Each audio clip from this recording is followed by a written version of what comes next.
creative. Hi, my name is Steve Ababio. I'm a creative and a photographer. Hello, my name is Marisa Clare Andoh. I'm a teen. 2020 has been an interesting year. It's been an unusual year. And I thought it would be interesting for me to sit with my buddy and my friend in Creative Crime, just to talk about what 2020 meant for us and some of the highs and lows of this unusual year.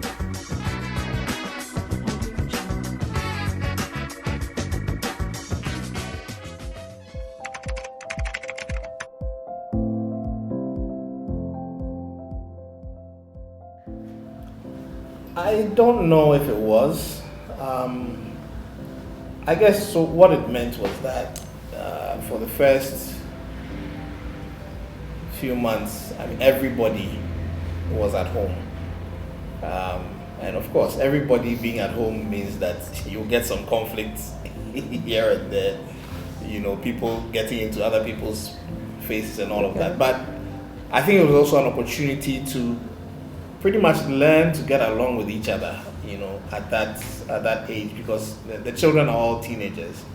So the next step is they're out of the house. The next step is they're out of the. I mean, pretty much they were out of the house. If not for the pandemic, we probably wouldn't have them all in the house at the same time, because you know, big sister is away at college and the other two are in secondary school. The good thing was that the second two are in the same school, so you know they get to see each other a bit more, but they're out of the house. Okay. So then it's just me and my girlfriend. Your permanent girlfriend. Who lives with me in the house. Your long-term permanent. Yeah. So it did give us an opportunity to hang out together, to you know, get to know each other more, to interact more, to bond. You know, better. So in that sense, I think that the impact, you know, was positive. The second one is only now gone back to school because she's in the exam class for next year. Otherwise, she would still be home. But it's also been interesting because my older daughter is sort of working in an office, so every morning she gets up, she goes to work, and she comes back, learning to be a responsible adult already, and a good which citizen. is nice, and a good citizen. Yes, she voted for the first time. Oh wow, this that's amazing. year. So it's been family-wise, it's been an interesting time. It's been a beneficial time. It's been a time of growth and getting to know each other better. So, what about your family life? Well, you know, single mom life between me and my... Did she get into your hair more? No, I mean, she spent a lot of time, didn't you, in her room. But we would do stuff together. We would maybe catch a movie. I think it was a good time for us. You know, we work well as a team anyway, but I think it sort of grew the bond of mom and daughter. It brought out the silly in me as well, because then you have to find ways to keep each other entertained. And also, you know, you could have conversations without feeling you're going to work or she's going to school. So you could have like deep or deepish conversations. It was a good time for us. I mean, we would do mass online, and she would be like a mass server, so she'd light the candles, and you know, we kind of did stuff, and it was okay, yeah.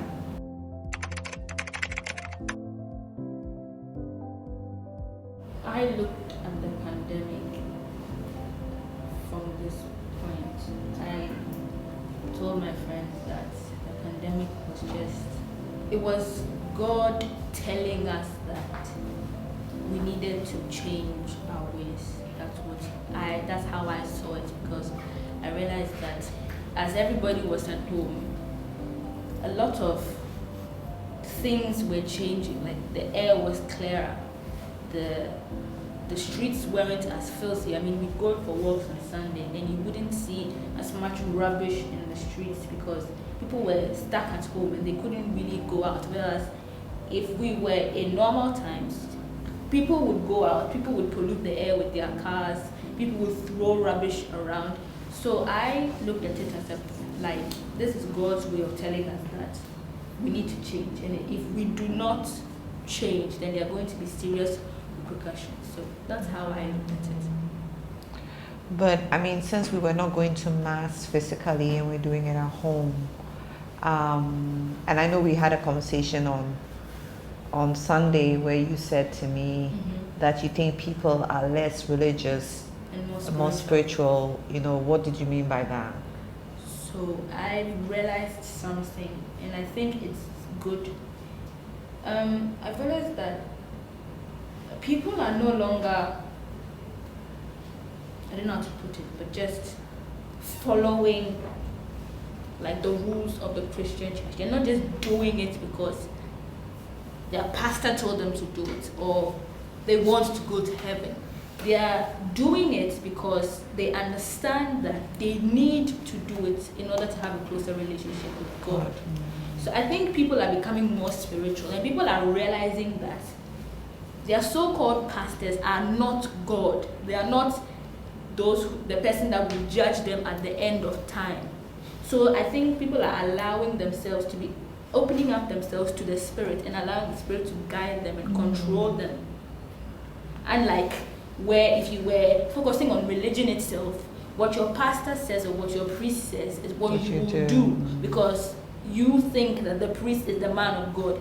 He is technically like God's messenger, whereas if now people are allowing the Spirit to talk to them directly. So I think that's what I meant. So I think we kind of realized also that we had become priests in a way, because you had to almost lead your own worship at home, because physically you couldn't go to church.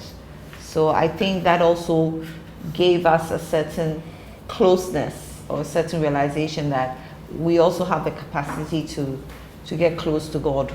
We don't always need a middleman or middle person to get close to God. So I think we all kind of came to that sage conclusion at some point recently.